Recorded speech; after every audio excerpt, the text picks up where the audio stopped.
We are in celebration mode. Dxtalks, 200th episode coming in, or maybe the one after. Join us and stay tuned. We'll be back in a minute.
So we are really happy to be really joining.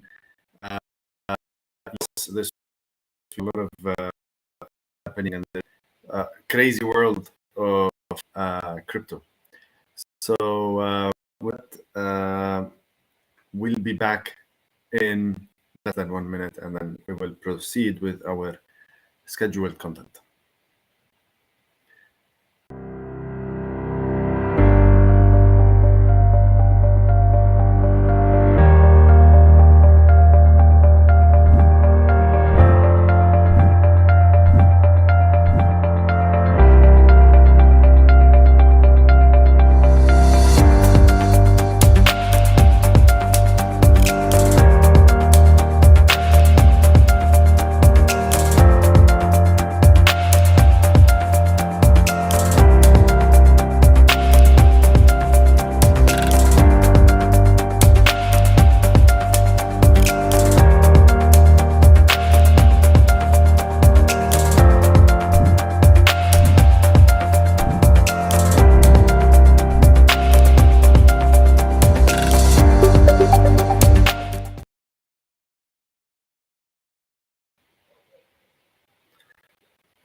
So as we mentioned, full of a lot of news, a lot of updates of what's happening. It's coming. The month of October is really here, knocking on our doors. The month of October is full of blockchain events. Myself will be participating in all of them. So if you are available in any of them, please do make sure to say hi. I'll be in Dxtalks also. We'll go into the news. Today's headline topic is about the world of crypto exchanges. Crypto exchange claiming $1.4 billion of trading volume. So there's a lot of investments. There's a lot of people that are working towards, a more adoption, so that we can get the news. So, sorry, there's a lot of things happening behind the scene. So bear with me with what's gonna unfold.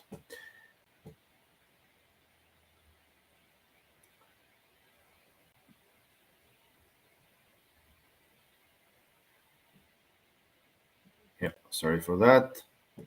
It's minor delay with technicalities, but we are here.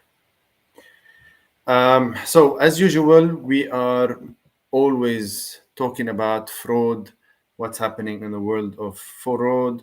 This is a very dear topic, especially to me.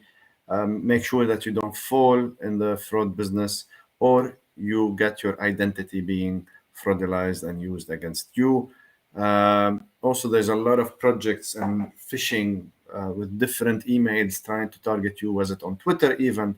Now, phishing is very active on Twitter. I found myself on a phishing scam on Twitter itself.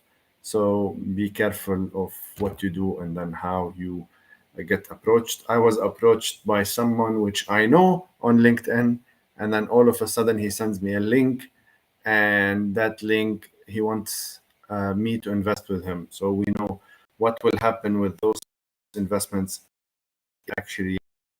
So always make sure to all victim of this. So we're happy with our talk show, with our podcast. We are growing. This is season 8, and then our viewership is growing. We are really on episode 194, and we still have 6 more, and then we will be celebrating. So there will be a competition soon launched on social media for you to join and win, and then join us on the big day.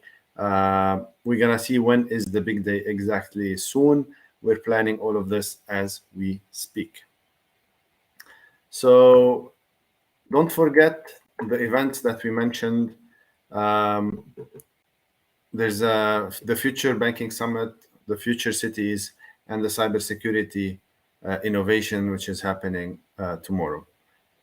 Also, we just highlighted some of the events through Dxtalks, Future Blockchain Summit, Crypto Whales, which is Blockchain Live, happening in October 2023, and Blockchain Economy, that is happening very soon. I myself will be participating in the Future Innovation Summit as a keynote speaker, also in the ABC, all about crypto and connecting, the world's largest Web3 conclave, and also the World Blockchain Summit. If you are in Beirut, join me this Saturday on a very important event, I would say, with JCI for Youth, Pathfinders, the Career Orientation Fair. I think we can do miracles with the future generation, and this is one of our main pillars. There will be a lot of university people there, a lot of university students trying to understand where are they going. Last but not least, in my speaking arrangements, in 2nd of November, I'll be part of the Cardano main event that is happening this year in Dubai. So I'm very proud of being part of this. I'm very proud to have Cardano in the region. So do join us if you are there. And we're not going to forget about our second MENA Top 25 Women in FinTech and Blockchain and in AI. Make sure to nominate. Those women nominations are on fire. So we want more women to be leading on those fronts. And again, we're celebrating our 200th episode in 6 weeks. So do join us to learn more of what's happening. This is very important. And the round of news will start. Don't forget to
And one of the leading thing in this podcast soon that will be we will be releasing by Friday the exclusive interview with Alex Hadi, the blockchain and crypto innovation in the Middle East. He is the CEO of Binance Dubai. So we are really happy to have him on board of this so that we can really try to let you understand what's happening in the region and why innovation is very important and why all of those updates and new things that are happening in Dubai and how is Binance leading this front. So we're happy for this. And we'll start with our first news, which is crypto exchanges claiming uh, $1.4 billion trading volume uses reportedly fake license data. And this is very important. We want adoption, we want a lot of things to happen, but unfortunately, there's always something happening which is affecting the market or being a bad actor. So when a volume of $1.7 billion of daily trades are posted on its website and on CoinMarketCap, uh, with a fake license data, no transparency, this brings bad to the adoption, this brings bad things to the whole crypto market. And then we have to understand those platforms that are reporting on daily trade, they appear to be misleading their customers. So they want them to come for them, that we are a trusted operation, OTC or exchange, we have licensing. At the end of the day, they have nothing. So be careful where you invest your money and how you invest your money as much as you can to try to be safe so that you don't also fall victim in this space.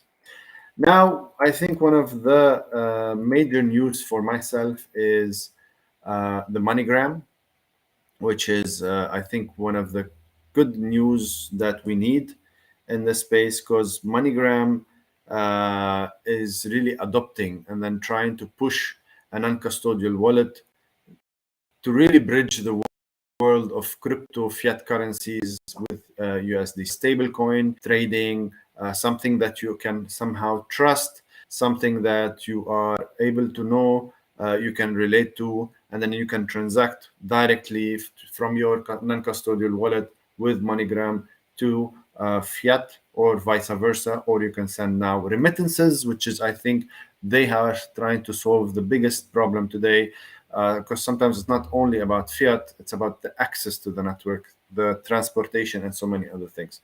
So I would say bravo to MoneyGram and how they are trying to differentiate themselves versus others. And we saw how Ripple is trying to play the other role, which is corporate transfers, governmental transfers, or country transfers, or trying to fight Swift in that aspect. And then we'll jump to our third news, which is related to Bitcoin. Why is it about to fall back to $20,000? Those are, of course, non advices of not trading advices. So be careful of, we're just checking what's available on the news. We cannot predict how the market will go or up or down. There's a lot of, macro things happening in the world that especially such as ETFs and so many other things. But this is how it's all bearish in a descending or expanding triangle that is going always up and down. And this is how it's been if you follow the trading of Bitcoin. So for a while now, it's been, I won't say stable, but it's been going up and down as a Christmas tree. I was talking to somebody few days ago, and then I told them that this is a Christmas tree, what's happening in the market. So it's very important to understand the fluctuation, and then you can understand how the whole thing actually goes. So be careful of how you invest. Be careful of what you do. There's a lot of pump and speculation about Bitcoin versus next year halving. Let's wait and see what's going to happen. Always invest what you can. Don't throw your pension plan or don't over do it. In our fourth news, which is none other than himself, Mr. Gary Gensler, is set to approve spot Bitcoin ETFs immediately. And this is what we hear now. We've been hearing some rumors on behalf of Gary Gensler, or trying to push Gary Gensler into making the necessary arrangements so that the committee and himself sign for the ETFs. And I think the day it will sign the ETFs, the whole market will be going up. And this is the role of SEC, trying to regulate and should actually listen to the previous court rulings that they won. And now ETFs has become approved by the regulators, or the ruling of the courts. So we must make some extra effort and schedule a White House committee so that they can actually talk to Gary Gensler again, similarly to what happened before. I'll just share a quick. Ether is one of the most popular digital assets and powers the Ethereum blockchain. Back in 2018, then SEC Corporation Finance Director Bill Hinman stated that he believed Ether was not a security. Last month, CFTC Chair Benham expressed his view that Ether is a commodity. The State Attorney General of New York asserted in a court filing last month that Ether is a security. Clearly, an asset cannot be both a commodity and a security. Do you agree? Actually, all securities are commodity under the Commodity and Exchange Act. It's that we are excluded commodities. But I would agree that a security cannot be also an excluded commodity and an included commodity. I'm sorry, Chair, just to talk about the Commodity Exchange Act more precisely. Okay, so do you recognize, how would you categorize? So this is a reference clip that I always try to refer to with Gary Gensler, because it's really important so that we understand what's happening behind the scene, and how very simple question could not be answered. Is it a security? Is it a commodity? It cannot be both. So what's the way forward for this healthy discussion, I would say, to move forward so that we can have a stable environment and ecosystem in the world of blockchain and crypto, so that we can better invest. And last but not least, we are seeing more and more crypto payments or crypto HR applications that are, transferring their employees to crypto payments as first way, but those are directly being transferred to Fiat so that they can be actually transactable. The adoption is not there 100% yet, so definitely we cannot do 50% of our transactions offline, or going to the groceries, depending where you are, buying groceries, going to the hairdresser, fueling in some places. For example, in UAE, you can fuel your car in some petrol stations now using crypto, but the others you cannot. So definitely there's a rush, but there's a study now that is taken by Pantera that is putting a light on this, trying to shed more light of what's happening and how are the crypto payments going on. So it's really important to understand that we are not there yet in the adoption 100%, but it's moving slowly as we move. So this is a very good thing. We just need little bit by little bit so that we can definitely be there. So don't forget, I'd like to thank you all, and don't forget that the second woman MENA fintech, blockchain, and AI is currently happening. So if you know any lady, please do nominate her on Dxtalks.com. You'll find women in fintech. Hopefully next year we will kickstart a full website for this initiative. And with that, we'll see you soon.